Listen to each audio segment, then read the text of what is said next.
Here's how they line up for the third and final race of the Desert 400 here in Bahrain. Not a bad looking front row in terms of speed and aggression. And second row for Davison and Johnson. The Fords dominating race 2.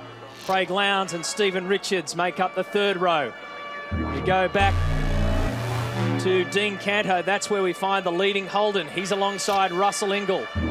And the top 10 made up by Shane Price and Jason Bargwanna. Only one of the teams and drivers that I spoke to who said they were 100% happy. It's no surprise who that might be. All they did was basically polish the car, Mark Winterbottom. Everybody else has had a big fiddle with their car, as you'd expect, to try and find set-up happiness around here. A couple of interesting points to look out for in this race. Craig Lowndes, by virtue of that non-finish in race 1, has a spectacularly good set of tyres available to him for the second segment here of race number 3. And Lowndes will start from position 5, as you just saw on the Fuso grid. So expect that he'll be pretty strong on that tyre set.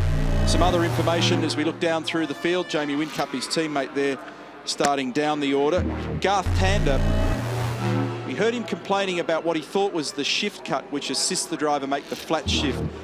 They think it was in actual fact a problem with the gearbox. They've changed the gearbox and the clutch in that car.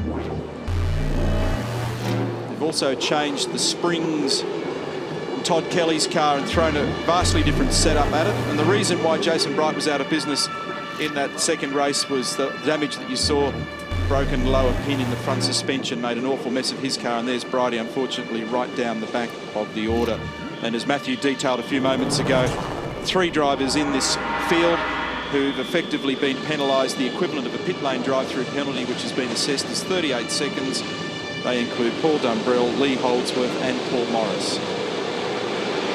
The scenario for the overall round points is this. Mark Winterbottom leads on 48. There's 2 drivers locked on 32. They are James Courtney and Stephen Johnson. On 27 is Will Davison. So if Mark Winterbottom finishes 9th, then he will wrap up the round. It'll be his first individual round win of his career. Interesting to look at that huge shadow cast right in the braking area on the run to turn 1, and at the moment it just commences prior to the 150-metre board on the braking approach, and of course that'll keep shifting as the sun moves, but that's going to play a role in the way the track behaves for this race. It'll certainly change the grip, and that's what everybody's been chasing through the day. Yeah, you're right on top of that, Neil. 27 degrees ambient temperature. It's certainly cooled down this afternoon. In the sun, though, the track is 33 degrees, so a little cooler than the hottest part of the day. In the shade, in the stand areas, 31 degrees, so it's going to be a little tricky. You just touched on the changes with Todd Kelly. In fact, both of the HRT cars have gone under some major changes with their suspension settings. Mark Scaife, in particular, has just said too much mid-corner push, oversteer and bad braking performance. They're just going to throw everything at it. Let's hope it works. Gibbo, speaking of temperatures, one bloke who's hot at the moment is Mark Winterbottom. He's run race 1 and 2. I said to Tim Edwards, his team boss, the car is just on fire at the moment. It's fantastic. And Tim said, we've had the fastest car the last 4 rounds. He said, the difference here is Mark Winterbottom is in the zone. He is unstoppable at the moment. Of course, he starts from pole. One bloke who's having a little bit more trouble settling in here is Todd Kelly from the Holden Racing team. His luggage still hasn't arrived. Might pass it going home. Been that kind of weekend, unfortunately, for Todd, as his teammate Mark Scaife, and Mark starts down the order from position 18. His technical description of the car at the end of race number 2 is it's a dog, and it just went downhill from there. So that was the reason why, as it was just detailed, they've done a lot of work to try and see whether they can smarten it up now for race number 3, this final race. This will be interesting because chasing the varying conditions has been the big story here. As you said a few moments ago, Matthew, these guys taken into the garage after race number 2, Rick Kelly and Garth Tander, and I have no doubt at all that they were reminded of their responsibilities in this chase for the championship. They've let Craig Lowndes off the hook after the disastrous race 1 yesterday. But the great result for us as V8 Supercar fans is this championship is totally alive. Only a handful of points separating the top 4, no clear-cut scenario as a runaway there at this point, so we'll go to Tasmania and very likely to Phillip Island to determine the outcome, just as it was last year.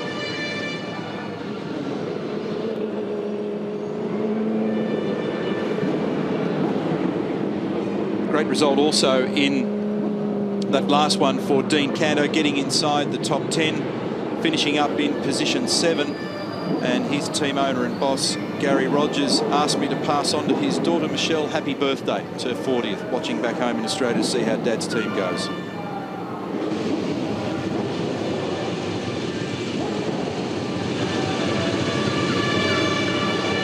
Great run so far for Russell Ingall. He starts from position 8, sandwiched between Canto and Shane Price, who's also having a good run. There's Shane in the background. The best of the Bahrain debutantes.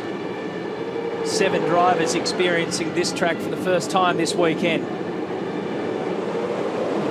And only 6 out of the field have managed to post back-to-back top 10 results in this round.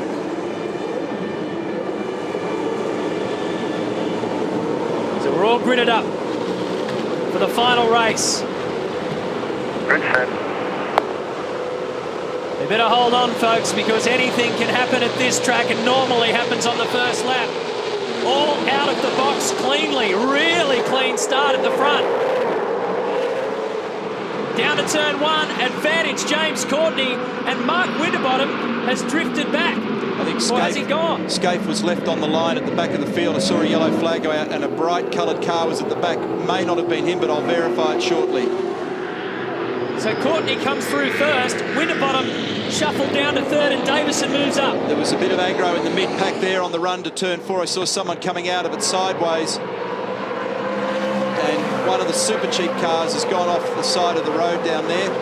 And that does look like Scaife at the back of the pack. So Ingall now making a run on the dirty side of the road to turn 6, gets it done on Bargwanna. So Scaife went nowhere at the start. Courtney went everywhere. Looked as though they all got away at exactly the same time.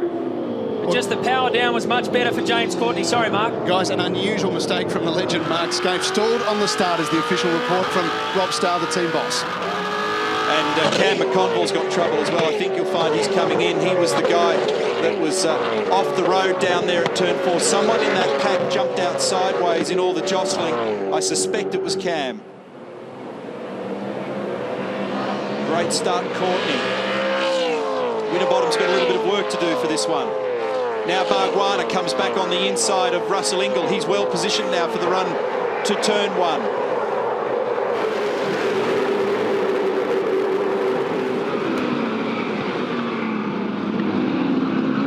Murphy on the inside of Dean Canto.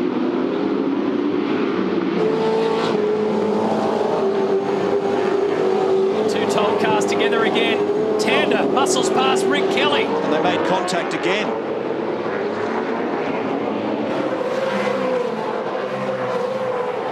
Only light. But enough, that's at the tail end of the top 10.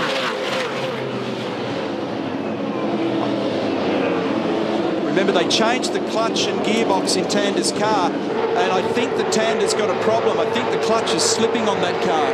I'm not 100% sure. There's a bit of radio chatter in the background. I'd like to know what's happened to Shane Price. He's gone from 9th down to 18th.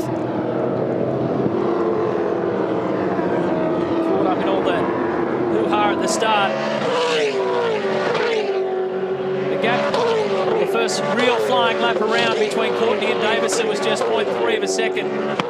This will give us a really good indication now. We've had a clean one. Stephen Richards got rear bumper damage on car number 6, and I think that Race Control are having a long, hard look at that as well. 26.8 for James Courtney, fastest lap of the race. Little margin now, 0.6 of a second. Lowndes runs with them. Remember, his incoming rear tyre set is very good. For the first time this weekend now, Winterbottom has to work the traffic.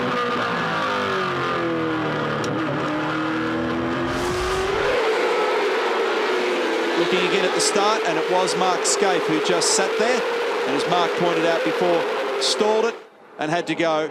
And mechanical black flag for car number 6, loose rear bodywork. Stephen Richards will have to come into the pit lane. What a disaster. His engineer, David Patterson, did a great job at good car speed. Richo went well. He was given a nerf here by, I think, Dean Canto at turn 1. That dislodged the bar.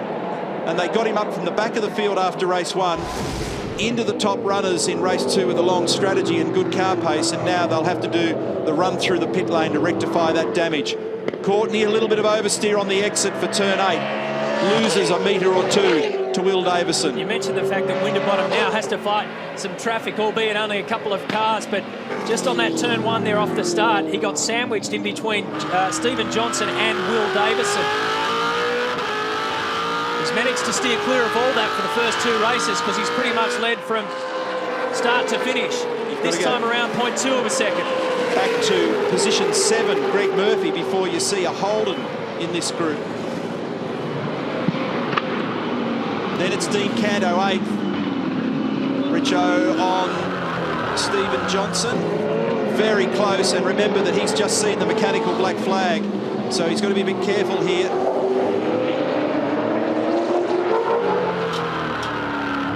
And race control reissuing that penalty once again. Mechanical black flag to car number 6, Stephen Richards, for that bit of bodywork flapping on the right rear of the car.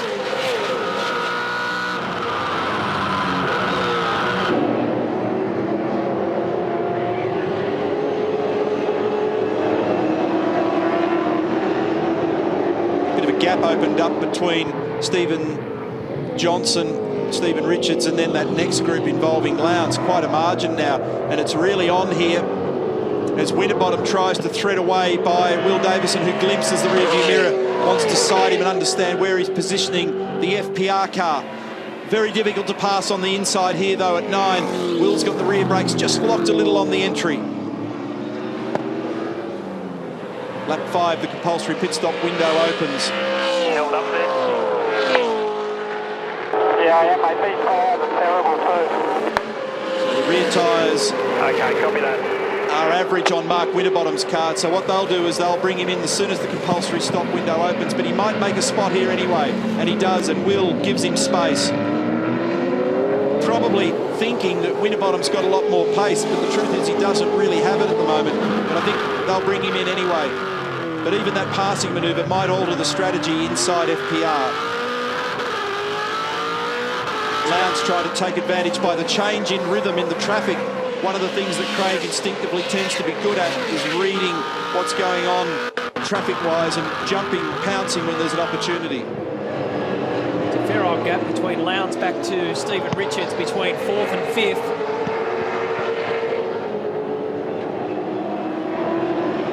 Bargwanna and Ingle and Tander, they've been jostling for positions 9, 10 and 11.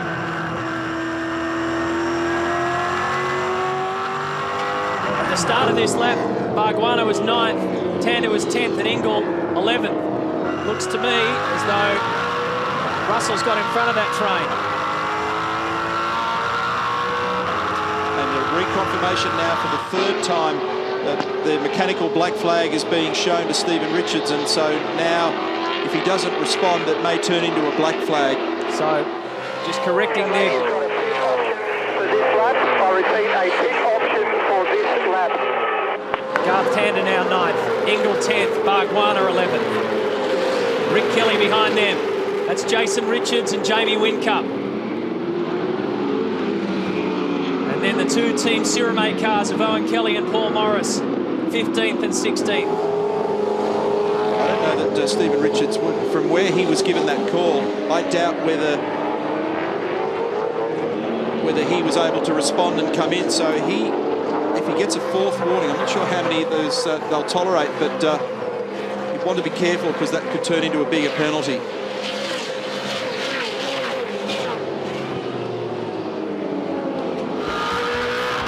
Who will dive in first? The top 4 stay out there. Using a replay around at turn 8 with Alan Gurr in the Irwin Tools car. And Stephen Richards has now come to the pit lane for that drive-through. I think Alan did that all on his own, grabbed the brake then in the middle of the corner just to try and bring it under control, and now all the action begins. Whincup and Rick Kelly nose to tail.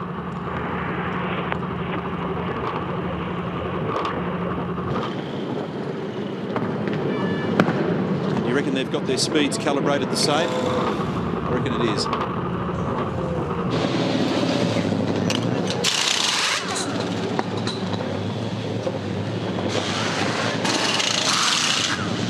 Go, go, go, go. You're going to have to merge. Merge. Oh, Stephen Richards. Now Jamie Whincup comes out and gets squeezed out by Dean Canto. Did he get in front of him? No. Oh, he did. Yeah, the main thing is that he didn't touch him. If he touched him, then that's a disaster.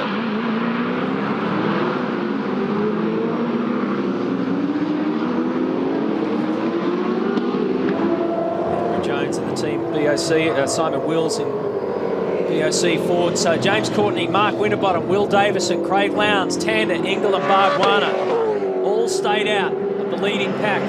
Of course, what Ford Performance Racing were trying to do, Matty, is get Stephen Richards to the compulsory pit stop window opening in order to sort that bumper issue, as now Courtney and Winterbottom come in. Nice, Senior. Come on. And so has Will Davison joined that gang.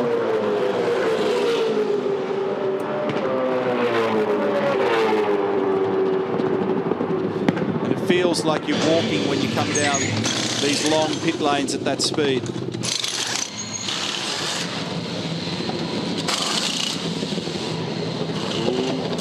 Wait. You're going to have to go in behind DJR. In behind DJR, go now.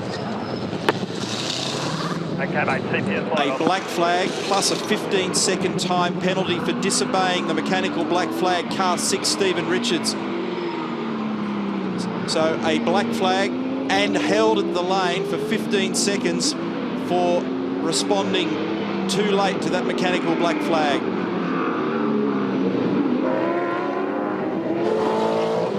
Murphy shoots it past Tander. So Mark Winterbottom lost a spot in all that. Coming back out of pit lane, he had to wait. Courtney got in and out okay. Have a think about your brake fires. I know what they were trying to do at FPR, but the problem was they were defying City Hall in the process, and they've responded with a penalty. So Lowndes has got very good pace at the moment, a 126.6, and he's on top of the field. Engel in behind him, and remember, Craig's incoming tyre set are very good. They were left spare from not finishing race number 1, so he'll be in good shape here if he can build a lead. It's 9.5 seconds at the moment. Well, Mark Winterbottom, who's had a golden weekend so far, just finding things crumbling away a little bit, missed a gear at the start, cost him time, let James Courtney get in front. On that pit stop, he was just about to pull out when Garth Tander pulled in front of him, and he couldn't move for a couple of precious seconds. While you were talking there, Barrett's, we had some pretty wild vision of Rick Kelly arriving on the back of Jamie Whincup, and he went so close to drilling the back of that Team Vodafone Ford.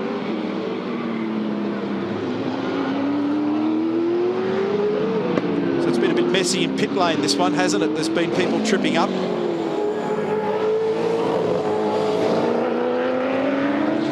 Telltale signs on the front of Will Davison's car of the lap 1, turn 1 crunch. Only a little one. It'll involve that man there and also his other teammate, Stephen Johnson. Here is Stephen Richards serving his time.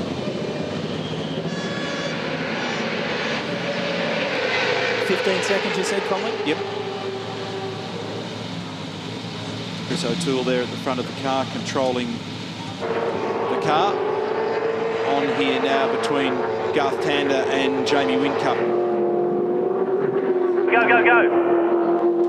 And Winterbottom, meantime, has done a very fast split to the end of the first sector. And Richo's back on his way once more. And he's right at the very back of the field.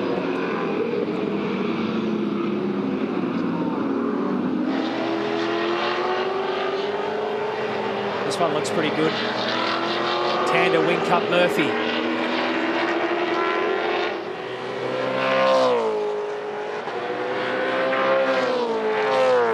Winterbottom showing great speed, a fast lap, but look at this.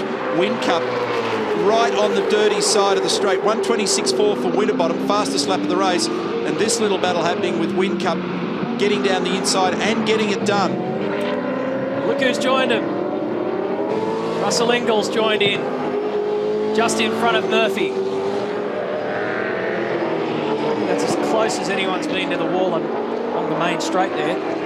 Whincup was coming down alongside Tander. Yeah, you started to move back in your seat then to give him some space. He was going to end up in Saudi Arabia. Quickest lap of the race belongs to Mark Winterbottom, 1:26.42. That is 0.2 of a second quicker than the one that Lowndes put down a couple of laps ago. Todd Kelly and Paul Morris swap some paint. Yeah, they did in the previous race, and they did at Surfers Paradise as well. I don't think they'll be exchanging Christmas cards this year.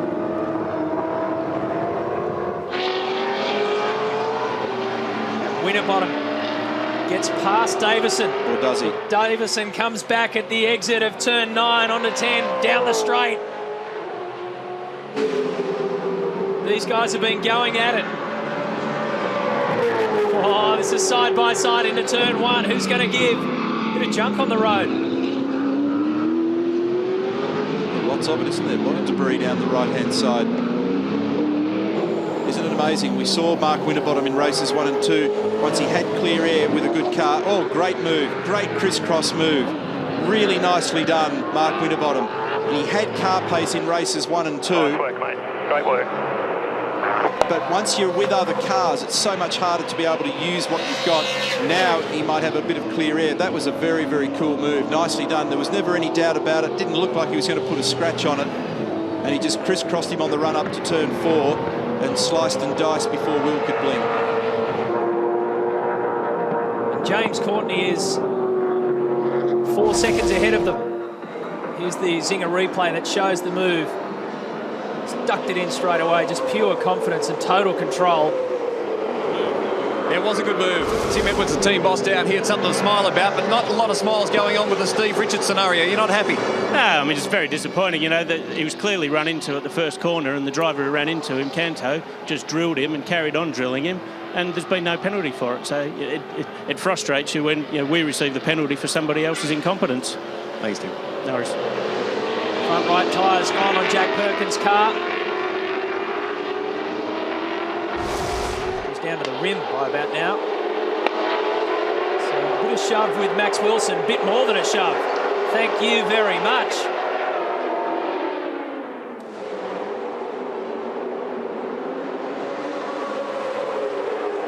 Ouch.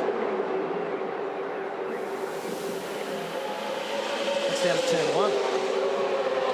He can't pull it up and he can't turn it in that condition, so he's trying to make the most of it to get it home at the moment. Here's Lowndes, 18.8 second margin over Jason Bright.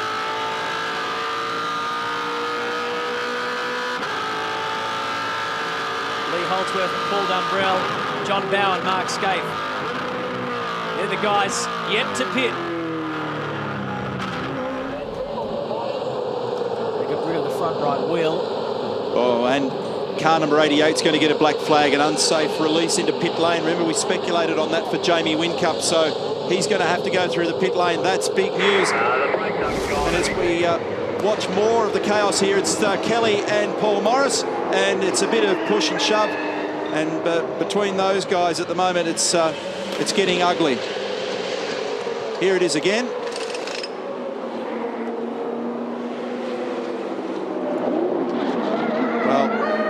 Missed each other this weekend, put it that way. So just to reiterate, Jamie Whincup will get a drive-through penalty for the unsafe release in pit lane. Keep going, we're okay. And the point that's interesting is Lowndes' gap over the corrected race leader at the moment is 42.9 seconds, and we reason that it's about 45 seconds to tour the lane and change the rear tyres. So that puts Lowndes right in touch with Courtney when this all unfolds.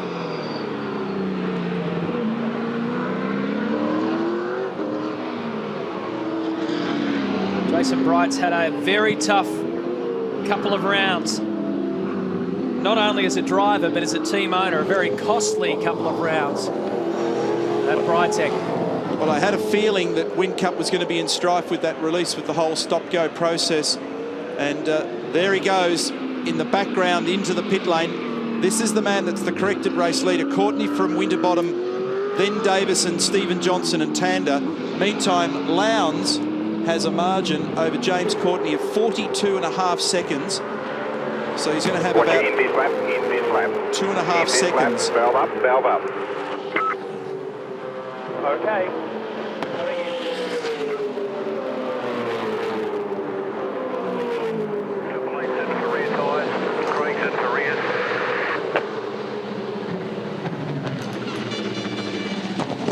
Cup goes by to serve out his penalty. Okay, he's in pit lane.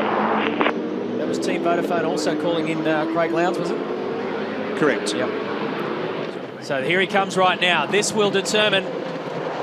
It's going to be very, very close when he comes out. There'll only be a second or so in it versus him and the race leader, James Courtney. And by our reckoning, assuming that that's an efficient stop, he'll come out about 2.5 behind James Courtney. Let's see. See whether the numbers add up.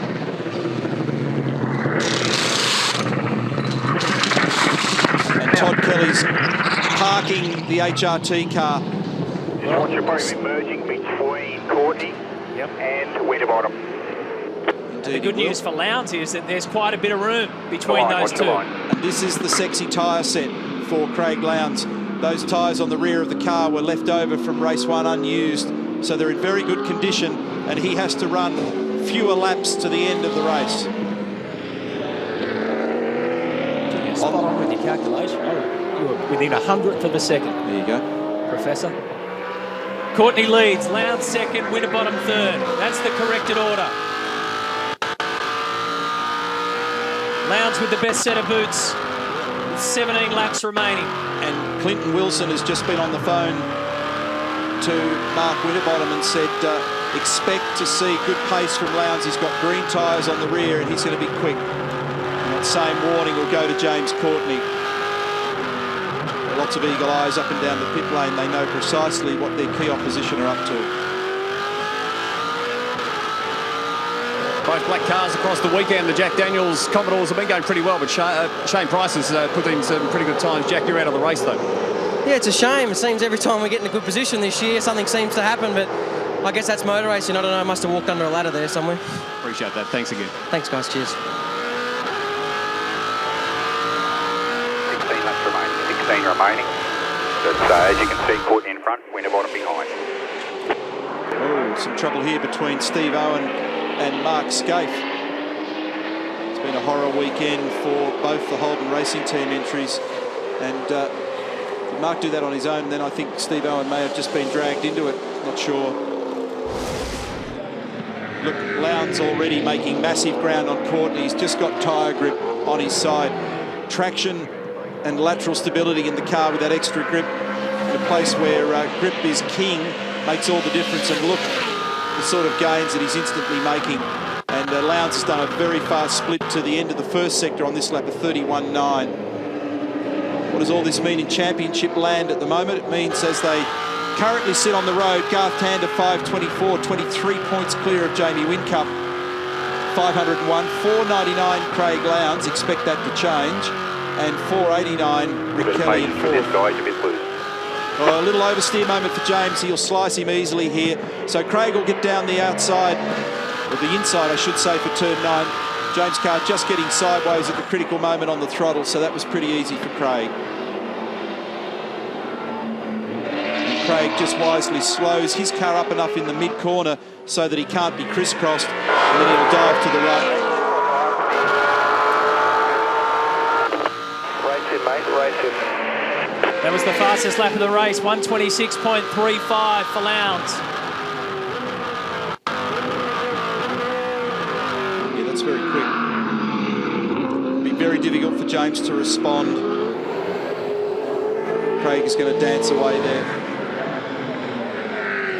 It's just a pure grip scenario. And oddly enough, it's his demise in race 1, which you wouldn't have thought would do him any favours, Craig Lowndes. It's now doing him a big favour in race 3. Hard to imagine that he could plumb his way through the field in race 2 and get back to a leading position now in race 3, given the scenes that we saw yesterday. Jason Bright, Lee Holdsworth, Paul Dumbrell, the other 3 cars out there the only 3 cars who have not pitted. And Todd Kelly's day is done. the Chevy experience has not been a lot of fun for Todd.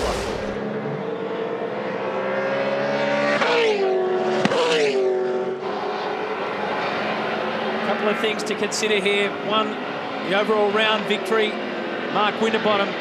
Make sure you check out bigpondsport.com, especially at the end of this race, for all the updated information, all your race results, all your videos, absolutely everything on bigpondsport.com. And car 67, Paul Morris, is going to get a pit lane drive-through penalty plus a 10-second hold for reckless driving on car 22.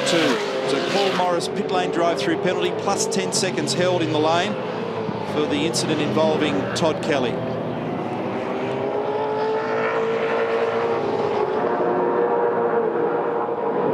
5.1 seconds, Jason Bright. Margin that he's got over Paul Dumbrell and Lee Holdsworth. And then corrected leader is Craig Lowndes in position 4, who's easing away from James Courtney. Then Mark Winterbottom. May have used his better tyre sets for races 1 and 2, don't really know.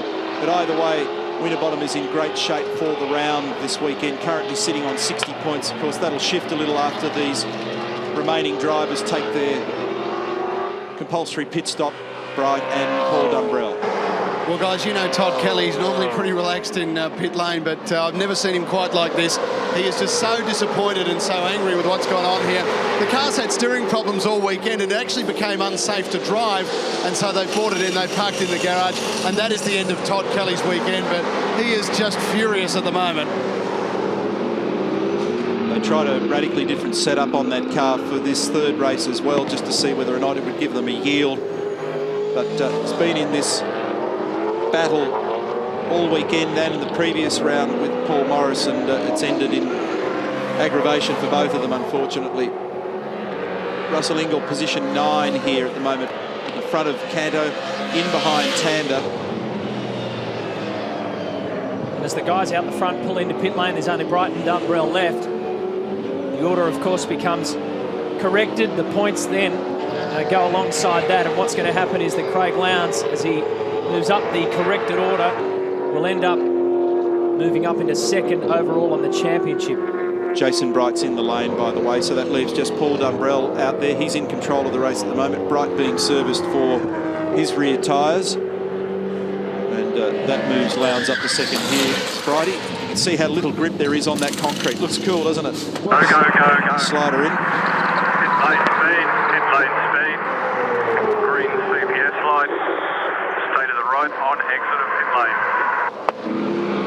All the instructions being given to the driver, and you can see all that brake dust coming out of the centre of the wheel after the compulsory stop. Fresh rear tyres on for Jason Bright and rejoining. 40 kilometres an hour on the electronic limiter.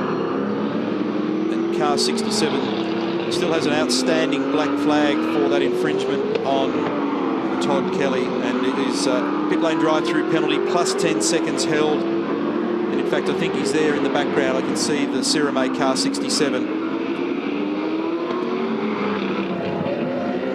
It's young Shane Van Gisbergen, who's finished 15th in race 1 and 16th in race 2 after the penalties were applied to the other drivers. Takes it out a bit loose and wide around turn 4 and 5, and Max Wilson has a look.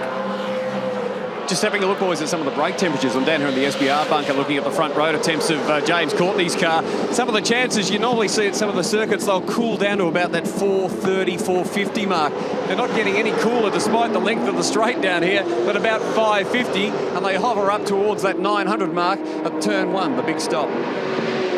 Big stop and a big temperature variation. And brakes have been a big talking point this year. That's Owen Kelly in the second of the Cirame entries, battling with Max Wilson. Owen's 20th at the moment. Remember, he has the seat at Cirame now for the remaining 4 rounds of the season. Great opportunity for him. He had some brake drama on the Gold Coast and was unsettled in the car, but it's a good steady run for him so far this weekend, and continuing to make progress and having a good battle with Shane Van Gisbergen. As Shane Price comes off the road with a left rear flat. So either as a result of contact with somebody, perhaps running over a curb. That's a shame, because Shane's had a ripper of a run so far.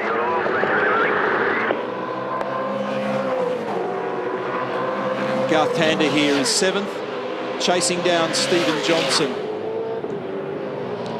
Championship leader as it stands at the moment with 526 points. And the way they currently sit, that's a 20-point margin for Tander over Craig Lowndes. Whincup third with 501, Rick Kelly fourth with 494, and then Daylight back to Mark Winterbottom in fifth.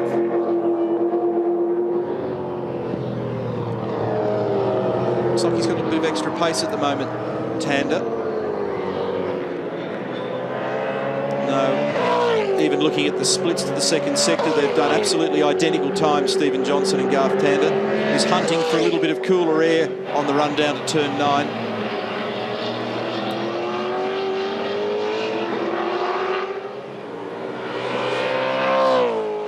Laps to go, mate, 10 laps. Slight variation in the livery on the Dick Johnson racing cars this weekend, as a courtesy to the local alcohol marketing laws. And now Tander gets the run down the inside, or does he? It was a big deep and a kind of square cutting the corner, trying to dive to the inside. Think he's made it work. Yes, only just though. He had to squeeze up at turn 3. So now he moves up a slot and Tander to 6th. Great job, mate. Now eyes forward, got good pace, eyes forward.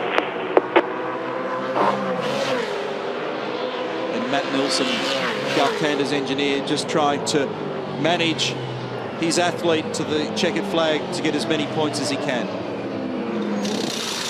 There's Dumbrell, the super cheap auto entry.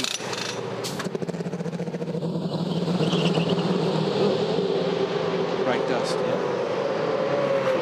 Courtney is second, Winterbottom third, Will Davison in fourth, and Garth Tander in fifth.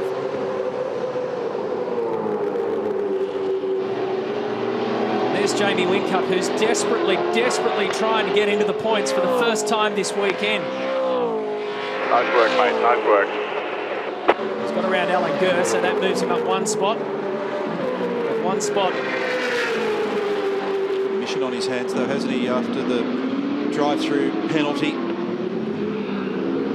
in the wall yesterday for race 1. Off the road at turn 4 in race 2, and then penalised for a dangerous re-entry. Come away from here justifiably feeling like he's been pushed and punched and poked by everybody. And he's down in 23rd position behind Simon Wills. So fair old margin before he can get up to 15th and even think about grabbing a point. It'll be the first time all season that Jamie Whincup has gone through a round without any points. Of course, they banked the 2 big ones at Sandown and Bathurst. Bathurst, where Rick Kelly and Garth Tander missed out points-wise completely. Mark Winterbottom just reporting a small vibration in his car. It doesn't concern him. He said, I'm just going to stay steady in this position. It's all about the round win. So he's got 65 points on the clock for this weekend. That's a great yield for him. And as you pointed out before, Matthew, chance for an individual round win. He shared one with Bridie last year, Jason Bright, with the Sandown 500. So this is a mega result for him and everybody at FPR, particularly as they've had pace in recent races, but just haven't been able to... Job, mate, currently P9, all cars are stopped. Been able to stitch it all together. Eric Pender there talking to Rick Kelly and telling him that position 9 is where he's at, and everybody's now sorted, so that's a real position for him. And Kando is right in front. Just intercepted a bit of radio chat in the All at Ford Performance Racing. Mark Winterbottom saying he's got a vibration in the car and he doesn't want to do anything silly. That vibration has come from the slippery concrete. He flat spotted a front tyre when he came in to do the pit stop. He just needs to hold it nice and steady, basically, and he can lock up the round comfortably.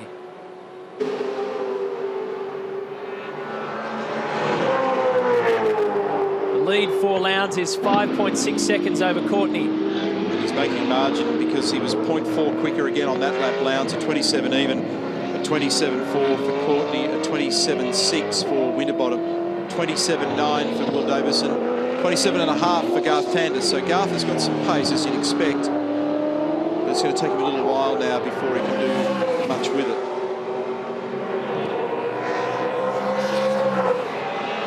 Fascinating, isn't it? Coming into this round, Jamie Whincup was the championship leader, Tander was second, Lowndes third and Rick Kelly fourth. Right now, Garth Tander is the championship leader. Lowndes is second, Whincup third, Rick Kelly fourth.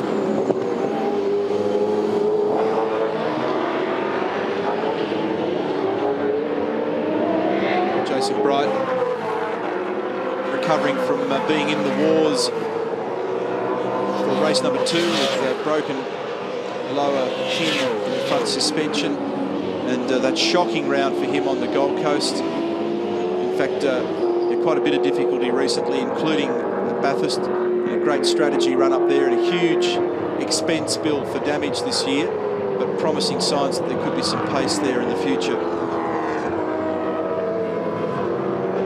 Great effort, mate, great effort. Remember, patience with passing, patience. Poor old Jason Bright alone has had 9 DNFs, but also did not starts as well. 2 at Indy, missed out round 2 in WA.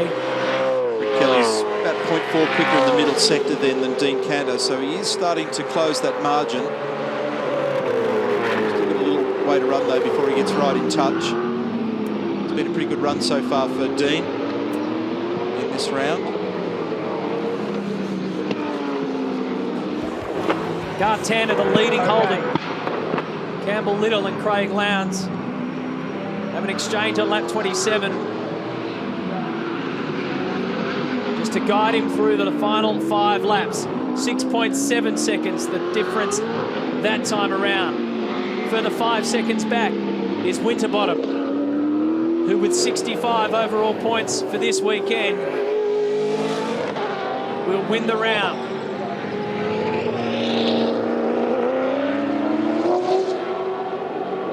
Consistent James Courtney lately.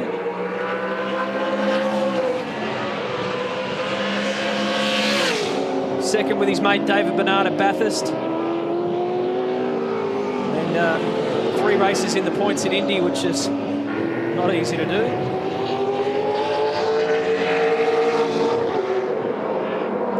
It's been a good run for James in the recent past, and this will be a good confidence boost for the team and for James.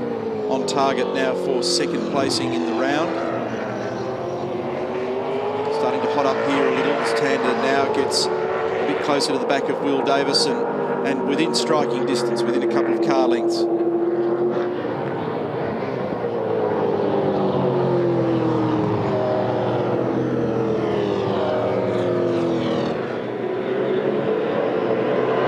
I'll tell you what, you got to hand it to these guys. It's a long trip. It's logistically a tough trip for the teams, all the crews. A couple of them, of course, had their setbacks on Wednesday when 4 cars fell off the back of a truck.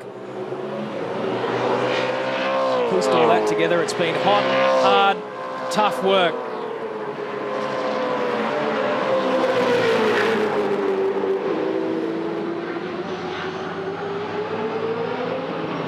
Good news is there's still a couple of rounds to come, Tasmania and Phillip Island.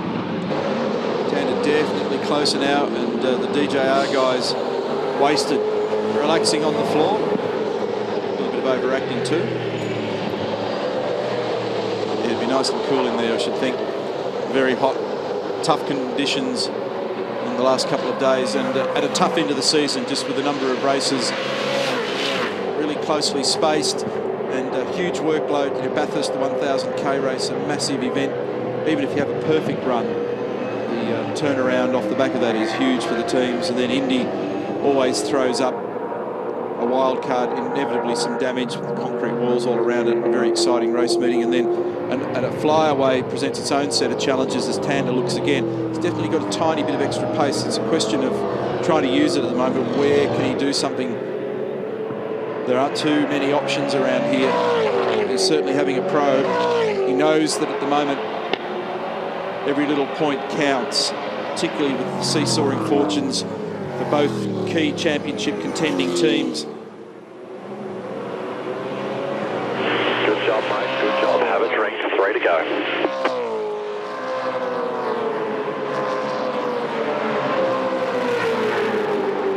Still about the same. It was a 1:28.1 for Will Davison, that lap of 28.0 for Garth Tander. Stevie Johnson and Russell Ingall aren't too far behind either, so neither of these fellas can afford a slip up. But that's not a lot of pace, is it, at 28 around here? Just generally the speed. Oh, has he got it done? Yes. And in the end, Will fights back in the end.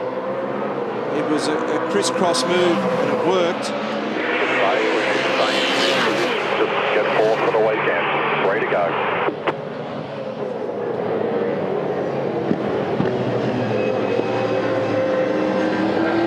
A lot of pace has been lost in the 12 months since the cars were last here. And you can sense that for some of these guys at the back end of this race now, they're really just stumbling home for tyre grip. With the possible exception of Craig Lowndes, who enjoys a 7.1 second lead. This is Jason Bargwanna 11th, and he's 3 seconds behind Greg Murphy, and a little bit of margin in hand over Lee Holdsworth at the moment. Been a good run for the WPS driver, 9th, 10th. Just one spot outside the top 10 now.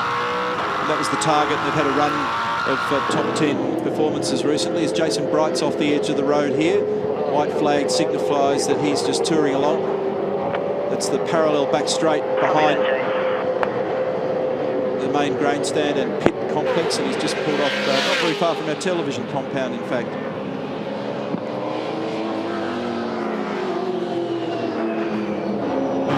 Lowndes just closing down a little bit on Stephen Richards, who's out of the game for position. This will give Craig Lowndes another race win for the year, but it won't put him on the podium at the end of the day. At the moment, the podium looks like this. Mark Winterbottom will win the round. James Courtney will be second, and Stephen Johnson has the third most points. 31st race of this 37-race championship season. Garth Tander with 12 race wins, and this should make it 6 race wins for Craig Lowndes. Mark Scope with 4. Jamie Whitcup with 3. And it was great to see Mark Winterbottom get a couple of wins up in races 1 and 2 this weekend, becoming the 9th race winner of the season. What a weekend for that bloke. Roland Dane, team principal for Triple Eight Race Engineering and Team Vodafone. And their counterparts down the road, Rob Crawford, Toll HSV dealer team. They've had nail-biters and they've seen massive highs and massive lows in their respective camps. And the swing between first and fourth, 530 Garth Tander, 496 Rick Kelly. So 34 points in it. Still not a lot, and still well and truly anybody's championship for the last 2 rounds. Just been amazing, hasn't it, how much the championship scenario has changed. Really, you'd have to say there's been one loser in the championship scenario this weekend. That's Jamie Whincup with 0 points. He's the only guy out of those 4 who came here fighting for it not to bank any points. Doesn't put him out of it by any means. And he's been a bystander in some of the stuff, because if you think about what happened in race 1, he just happened to be Johnny in the wrong spot, and he had to take extreme action to the left to avoid the contact between Morris and Lowndes, and so that damaged his car and ruined race 1. There's the checkered flag. Craig Lowndes takes out race 3 of the Desert 400. James Courtney will come in second, and Mark Winterbottom. Well done, Cordo. Great job, buddy. See you at the podium. Winterbottom with 2 race wins and a third. That's fantastic driving all weekend, mate. Well done. Awesome, mate. Awesome job. Great weekend. Just at a point there, mate. So, couldn't really see much. I did it coming in the pit, so wasn't bad enough to change it, but it's, it's enough to hamper your speed, so all good, mate. So Garth Tander comes in 4th, Will Davison 5th, and Stephen Johnson flashing the lights as he's heading to the podium too. Overall, he'll be 3rd for the round.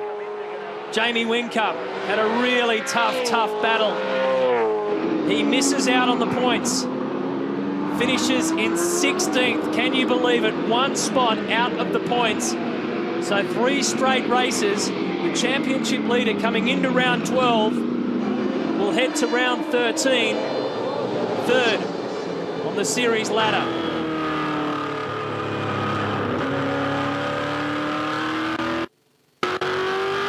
Six race wins for the season for Craig Lowndes. The park surveys into fast lane. Stops about halfway down pit road. In the end, it was a pretty good push by Jamie after his troubles, and then the penalty in pit lane. He fought his way back up through the field, but couldn't round up Jason Richards to get those final points available. Lowndes, of course, had a good start. Started from 5th. Had some nice fresh tyres to whack on, and from there it was always going to be hard to catch. So Ford go 1, 2, 3. Garth Tander the best of the holders. Then Davison, Johnson, Ingle, Rick Kelly the next best. Commodore in 8th. Dean Canto 9th, and Greg Murphy 10th. There's the man of the moment, though.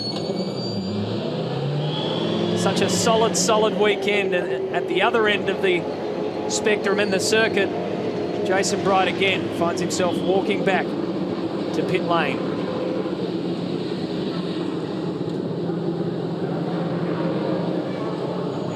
James Courtney, 2nd overall.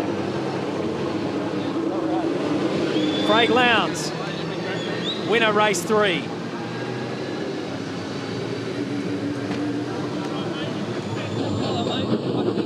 There he is, his first individual round win